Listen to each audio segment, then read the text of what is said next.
hello. Recipe today is repolyo. Ayan, oh, repolyo. May natira-tirang repolyo. Sinoy. Igisa natin sa bawang at saka boyas, kamatis konti. Ginisang repolyo. You know? Simpleng ulam. Tawa ko lang, tawa ka gabi. Sabi niyo, kunin ko na yung malpug. Malpug ba? Malpug. Natawa kasi ako. Okay, sabi niya. Sounds like in the Philippines that good. Yung malpug, di ba po? Parang pupo, gano'n. Tawa siya.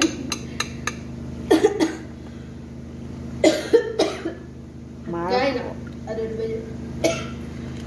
Wala naman. Saan ka, eh? Nakakahika naman yung ano. Wala iba na plastic. Inano ko, nilagay ko doon. Tapos, pinasok ko sa kunwari. Para makita niya, hanapin na naman niya. Katawan. Oo, talaga natawa ko sa sarili ko. Kasi ako, tinatawa ko sa sarili ko. Sabi ko, bakit pa tinago doon? Ano ba kung makita niya? Parang ganun ka. Pero parang naano kasi nauna yung ano ko ba? Hindi, kasi mayroon din kasi nga mas maganda itago kaysa ano, kasi mayroon ibang utak mo. Oo, mayroon kasi ibang okay siya sa hindi. Kasi ibang ko. Ay, tinago ko talaga. Ako ganin, matagal ako dito, basta magkuha ko dyan, hindi ko ipakita. Nagulat pa nga ako kasi palabas ako, tapos ako, sabi ko, ang ginawa ko, nilagay ko doon sa gilid. Ganyan man ako. Kasi syempre, pinagdang ko sa ng parang ininyan. Buhay, OFW, ganyan talaga. Kahit ako dito, matagal na ako, pero ayaw ko magpakita nga, nagkukuha ko dyan. Ako din. Ganun. Kahit so, sinabi niya nun na, kumuha ka lang dyan. Hindi mo lang alam ugali nila. Kumuha ka lang dyan, anong kainin mo, kanya, idolo. Kaya, punta na tapos nang binuksan ko yung freezer ko. Ayaw niyang pabuksan, hindi. Siya daw ang lalabas. Tapos meron ko yung sinabi, yung manok daw nakalimutan ko ilabas. Kung nakalimutan ko, matagal na niyang sinabi. Nung araw lang na niya yung sinabi na nasira daw. Sabi ko dahilan niya lang siguro yun para may masabi siya na hindi ko buksan yung freezer. Sabi ko kung noon pa yun na nabuksan na na hindi ko na ibalik. Sinabi na niya. Hindi naman yung sinabi niya, yun lang yung sinabi. Nakakatawa ko sa akin. Alam mo yung ganyan, yung ganyan na bago namin, siguro nahulog niya. Pinagbintangan niya na naman ako. Sabi niya, sira daw, kakalinis ko lang ng hindi naman sira. Nagpainit kasi siya. Bakit daw sira yun? Sabi niya, hindi ko daw ba, nahulog ko daw ba? Sabi niya, sabi ko, hindi ko nga nakita yan, hindi ko naman ginamit yan. Sabi ko, pero hindi siya nagalit. Sabi ko, siguro pag bumalik naman niya. Yung kaning heater nga, kanang pula, yung dapay nga heater nga sa sala, sabi niya, maanod nga. Miri, saan na yung isang ganito? Kung hindi ko alam, sabihin na naman niya kung saan napunta. Sabi niya, hoy, binigay mo sa, yung lagi mo binibigyan sa labas. Ako pa ang nagbitbit, binigay ko pang salim. Hey, ang kaning isang payat, mahilig lang mamintang niya. Yan lang ugali niya. Yung ko din may style. Pero hindi naman, sasakyan ko na rin ugali niya, hindi naman araw-araw talaga siya bad mood. May mood talaga siya na okay naman siya. Tapos pagka sinusunod mo lahat ng gusto niya ba, mabait siya, Basta sumusunod ka sa, ang gusto niya, susundin mo, okay kay na siya. Ganun siya. Huwag mong suwayin. Oo, ganun siya. Pansin ko lang, may ugali niya, ganun siya. Tapos mamaya diba? Mag-isa ta ng repolyo. Kaya akit na ako, baka inuurasan ako doon.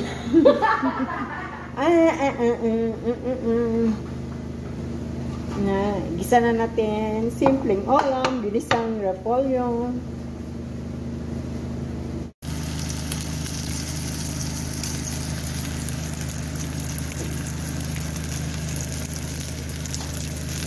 Gisa natin sibanya.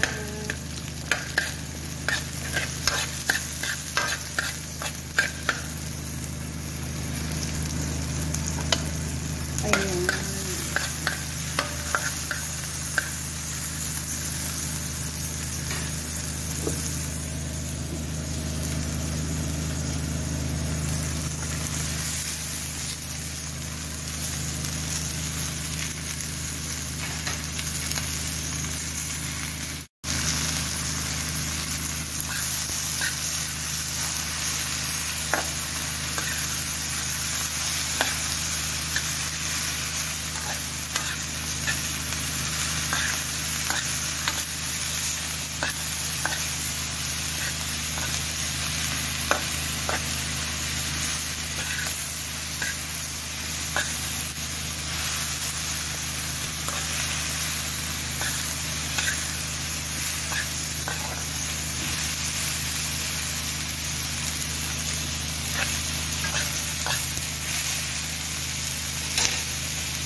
Ito na.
Luto na itong ginisang repolyo.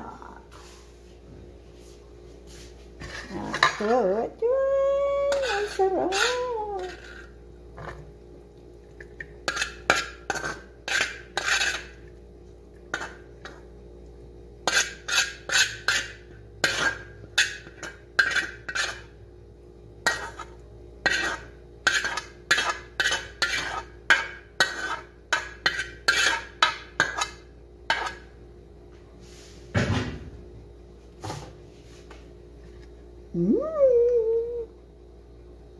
Yummy, yummy. Simpleng ulam. Ginisang repolyo. Ayan. Kain. Shout out sa inyong lahat.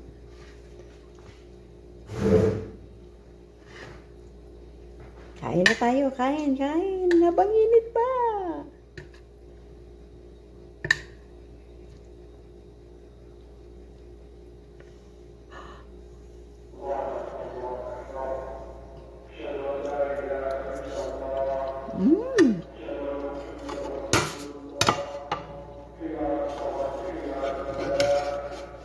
Kanin.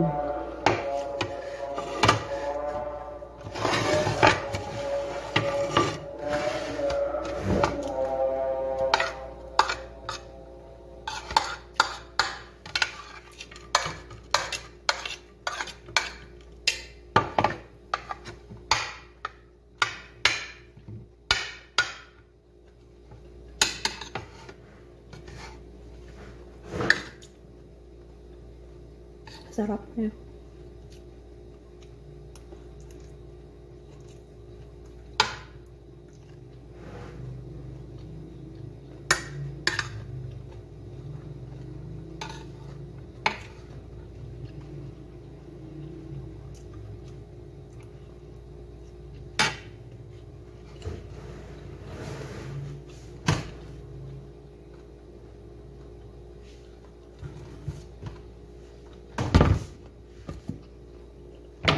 Ang tanghalian ngayon, tingnan nyo, biryani. Ito ang biryani. Ayoko. Gusto ko, ginisang repolyo.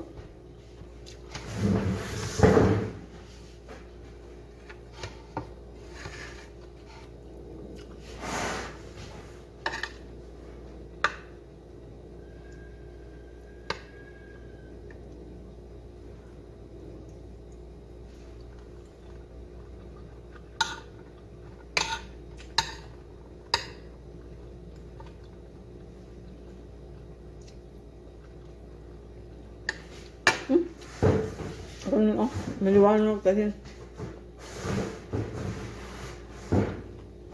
Ayoko mag-upo kaya maiksi yun.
Shout out sa inyong lahat. Salamat sa lahat ng suporta sa akin. Premier, thank you very much. Lalo na kay Mami Dolores, salamat na. Thank you sa inyong lahat. Shout out. Bye-bye.